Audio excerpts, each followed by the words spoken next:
guys, welcome back to That Horror Couple. I'm Kaylee. And I'm Rob. And today we're here to do an awesome horror movie review. Sick premiered this weekend on Peacock. Oh, get on the cock. Yeah, so we're so excited to do this review for you guys today. You can get sick if you get on the cock. Yeah, I guess that's true. Wear a mask. Yeah. Which is what this movie was about, you know? Yeah. And the time period totally messes with me, man. 2020 was a scary time to be alive. Yeah, April 2020. It was a very scary time. Crazy stuff was going down. Lockdown, pandemic. Why would you make a movie about that? I don't want to relive this. Why would you do that? Well, it was actually written by screenwriter Kevin Williamson. So it was a lot of things about it reminded us of Scream. So that was really cool. Kevin Williamson? Yeah. Oh, that's cool. Yeah. That horror couple. Oh, yeah. That horror couple. It's us. That horror couple. That horror couple. And they talk about horror. Like and subscribe.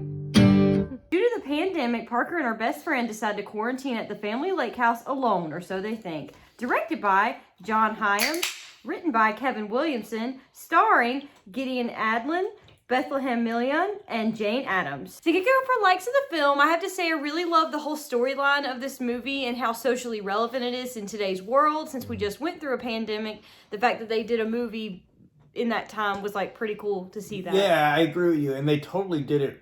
They did it very well. Like they recreated the whole like atmosphere, like how like everybody was, you know, totally afraid to even go out in public. Wear your mask everywhere you went. You know, socially distancing, and then you know, everybody was obsessed with toilet paper for some reason. I still don't know why that was. Yeah, and in the movie, the guy's asking for toilet paper. No, toilet paper was off the shelf. Yeah. And I to this day I still don't know why that was. I don't know either. It's like people are getting sick and dying, but at least I won't have itchy ass. Yeah, there you go. My ass is gonna be very clean. I really loved our two main characters, Parker and Miri, in the film, and even their friend DJ. Yeah. I thought that they were great. Very likable characters. Very cool characters. This is kind of like, unlike many other slasher films, like there's always like a handful of people you don't like. I mean, I feel like these people were very likable. Very likable. They weren't idiots either. When they were getting stalked on their cell phone, they actually handled it the right way. Yeah, I think so. Yeah. So what's the whole premise now? That these two girls decide to get together and have like a kind of like a COVID break. Or like they're in quarantine, so they're quarantining at Parker's family's lake house, which is out in the middle of nowhere. And then DJ shows up because he likes Parker, and they're all partying, hanging out. And then that's when they have an intruder come in the house. I really love the opening sequence of this movie too, because it is so reminiscent of the Drew Barrymore opening sequence for Scream. You know, we brought up in the beginning, it's written by Scream, and it wasn't.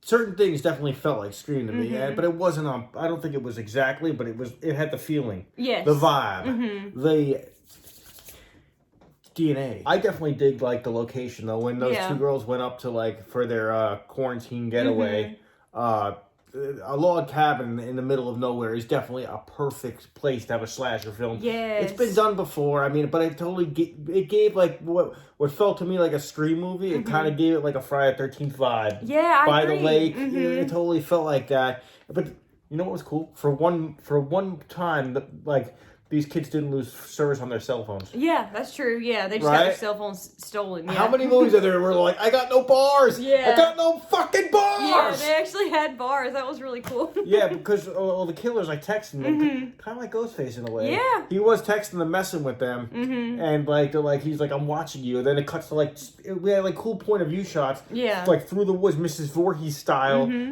at these two girls in bikinis. Yeah. Which was pretty cool too.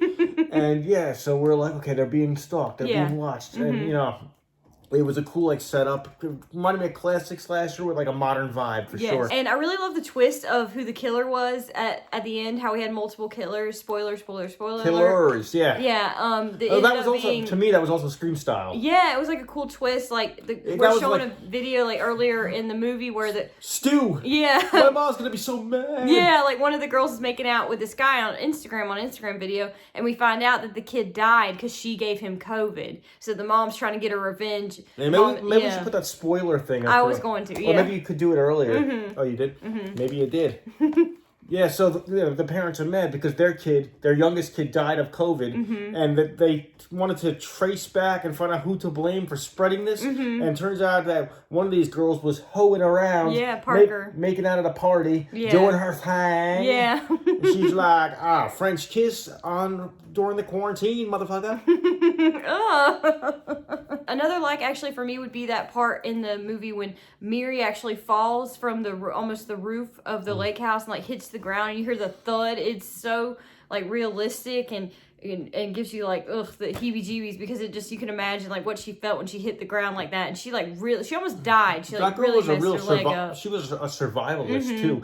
She made a brace or a splint out of fucking saran wrap. Yeah, kitchen equipment and yeah. So that was pretty awesome. Yeah. Also, I also like that twist. Not only were there multiple killers, but we found out the fucking mother was in on it too. Yeah. So one girl that we thought came for help, it's bitch, I am the mother. Very Texas. That reminded me of Texas Chainsaw Massacre. Yeah. At the end, when you find out they're all related. Yeah. And you're like, oh fuck, this whole family is against my quarantine shindig. Yeah. As far as dislikes of the film, I have to say, DJ's death was really sad, and it was kind of, I kind of thought he was going to get away, and the whole scene where he's being lifted up off the ground by this huge pole by the killer. It's just really sad and really I don't know if I've ever seen that before though. Yeah. That was kind of original. Yeah, that was really original. I really liked the kill, but I'm saying it was just sad because I like the character, so I was just sad that he died. But other than that, I really, really enjoyed the movie. I don't really have a lot. Cool kills though. Yeah. That one kill, one of the bad guys got the deer antlers. Did that remind you of Silent Night, Deadly Night? Yes, it did. Yes, it did. I was that's so Silent Night, Deadly Night. There's a lot of suspense in this movie, especially when they're being stalked at first, and then they hear something. And these kids weren't stupid kids. They kind of knew how to handle everything. They didn't really doubt. If they heard a noise, they wouldn't doubt it. They would go investigate it. If someone was stalking them on the phone, they would block it. Yeah. But there was there was a little bit of waiting for something to happen. There were times when I was just waiting for something to happen. I was like, come on already. Someone's gonna jump out. Something's gonna happen. So there's a little bit of waiting, but I think the payoff is worth it. As far as final thoughts of the film, I would have to give this film a 7 out of 10. I really thought it was an original, cool, awesome Scream-like slasher. So 7 out of 10 for me. Yeah, my final thoughts of the film is it's really a good slasher. I'm kind of mixed on whether or not to talk about something we just went through with the pandemic, but I think it kind of played into a fear that we all felt recently, which is kind of effective for a movie. So I thought that was very effective. It's a good slasher. It reminded me of Scream. The atmosphere reminded me of Friday the 13th. It was well done, and you know what? I enjoyed this one. And at the end, somebody got burned. Fucking the killer, Freddy Krueger style. Yeah, the mom. That was awesome. Yeah. So yeah, there's a lot of cool kills, a lot of cool stuff to see. So yeah, I'm gonna give it a 7. 7, okay. I think 7's a good score. 7.5, 7. It's somewhere in there for me. So Okay. definitely say check this out. I think it was good enough to be in theaters, but I would have watched it. It's streaming right now. That was cool. So check it out on the cock. Yeah, for sure. Peacock. Yeah, Get on the cock. If you cock. Penis. Balls. If you guys have seen Sick, please comment down below. Let us know your thoughts. Did you like it? Did you not? Make sure you're hitting that bell to be notified about all of our future new horror movie trailer reactions, horror movie reviews. Make sure you like, comment, share, subscribe. There's going to be a sequel called The Variant. Yeah, but let's check it out. Yeah. And oh God, they're going to get pissed and try to kill people that don't get that booster. It's called The Variant. Yeah. Once again, I'm Kaylee. And I'm Rob. And we hope you guys stay well. We'll see you soon. Take care. Thanks for watching. Stay safe. Stay healthy. Don't get sick, y'all. Yeah. That horror couple. Oh yeah, That horror couple. it's us. That horror couple. That horror couple. And they talk about horror.